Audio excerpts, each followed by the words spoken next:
अस्सलामुअलैकुम। तो नाजरीन, आज हम लोग बात करने वाले नमाज की फ़राइज़ के बारे में।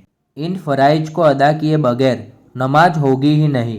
अगर इनमें से एक काम भी जानबूझकर या भूलकर छूट जाए तो सजदाए सौ करने से भी नमाज ना होगी, बल्कि नमाज फिर से पढ़ना ज़रूरी है। नमाज के कुल मिलाकर 7 फ़राइज़ हिस्बे झेल है।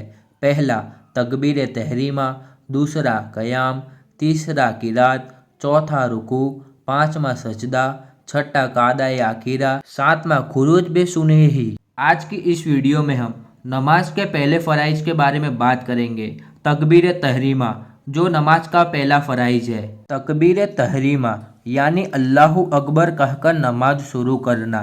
हालांकि नमाज के दिगर अरकान की अदायगी और इंतकाल यानी एक रुकू से दूसरे रुकू में जाते वक्त भी अल्लाहु अकबर कहा जाता है, लेकिन सिर्फ नमाज शुरू करने के वक्त जो अल्लाहु अकबर कहा जाता है वही तकबीर तहरीमा है और वह फ़र्ज है, उसे छोड़ने से नमाज नहीं होगी। नमाज के दिगर अरकान की अदायगी के वक्त जो अल्लाहु अकबर कहा जाता है उसे तकबीर इंतकाल कहा जाता है।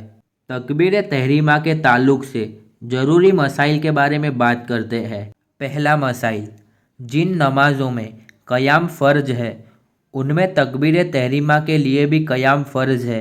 अगर किसी ने बैठकर अल्लाहु अकबर कहा फिर खड़ा हो गया तो उसकी नमाज शुरू ही नहीं हुई। दूसरा मसाइल, कुछ लोग इमाम को रुकू में पा लेने की गरज से जल्दी जल्दी रुकू में जाते हुए तकबीर तहरीमा कहते हैं और झुकने की हालत में तकबीर तहरीमा कहते हैं तो उनकी नमाज नहीं होगी, उनको नमाज फिर से दोबारा पढ़नी चाहिए। तीसरा मसाइल, नफल नमाज के लिए तकबीर तहरीमा रुकू में कहे तो नमाज न हुई और अगर बैठकर कहे तो नमाज हो जाती है। चौथा मसाइल, जो शख्स तकबीर तलफ़्फ़ुज़ पर कादिर न हो, मसलन गूंगा हो या किसी वजह से ज़ुबान बंद हो गई हो, उस पर तलफ़्फ़ुज़ यानी मुंह से बोलना वाजिब नहीं, दिल में इरादा काफ़ी है यानी दिल में कह ले तो नमाज हो जाएगी। पाँचवा मसाइल, पहली रकात का रुकू मिल गया तो तकबीर उला यानी तकबीर तहरीमा की फजीलत मिल गई। छठा मसाइल,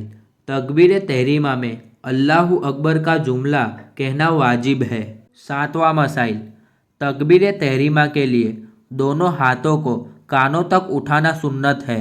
आठवां मसाइल, तकबीर तहरीमा में हाथ उठाते वक्त उंगलियों को अपने हाल पर छोड़ देना चाहिए, यानी उंगलियों को बिल्कुल मिलाना भी न चाहिए और खुली भी न रखनी चाहिए और यह सुन्नत तरीका है। नौवां मसाइल, तकबीर तहरीमा कहते वक्त हथेलियाँ और उंगलियों के पेट किबलारू होना सुन्नत है।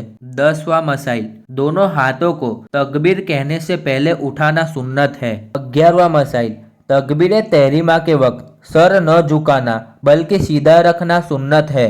औरत के लिए सुन्नत ये है कि तकबीर तहरीमा में हाथ सिर्फ कंधों तक उठाएं। 12वां मसाइल, तकबीर तहरीमा के बाद फौरन हाथ बांध लेना सुन्नत है। हाथ को लटकाना नहीं चाहिए, बल्कि तकबीर तहरीमा कहने के फौरन बाद दोनों हाथों को कान से हटाकर नाफ के नीचे बांध लेना चाहिए। कुछ लोग तकबीर तहरीमा कहने के बाद हाथों को सीधा करके लटकाते हैं फिर हाथ बांधते हैं, ऐसा नहीं करना चाहिए। 13वां मसाइल, इमाम का तकबीर तहरीमा और तकबीर इंतकाल बुलंद आवाज़ से कहना सुन्नत है। 14वां मसाइल, मुक्तदी और अकेले नमाज पढ़ने वाले को तकबीर तहरीमा बुलंद आवाज़ से कहने की ज़रूरत नहीं, सिर्फ इतनी आवाज़ ज़रूरी है कि खुद सुने। 15वां मसाइल, तकबीर तहरीमा के वक्त हाथ उठाना सुन्नत मौक़ूदा है। हाथ उठाना तर्क करने की आदत से गुनहगार होगा। तकबीर तहरीमा में हाथ न उठाने से नमाज मकरूह होगी। 16वां मसाइल, अगर इमाम तकबीर इंतकाल यानी अल्लाहु अकबर बुलंद आवाज़ से कहना भूल गए और आहिस्ता से कहा तो सुन्नत तर्क हुई, क्योंकि अल्लाहु अकबर पूरी बुलंद आवाज़ से कहना सुन्नत है। आज की इस वीडियो में बस इतना ही। उम्मीद करता हूँ आप सबको वीडियो पसंद आई होगी। दुआ की दरखास्त, अस्सलामु अलैकुम।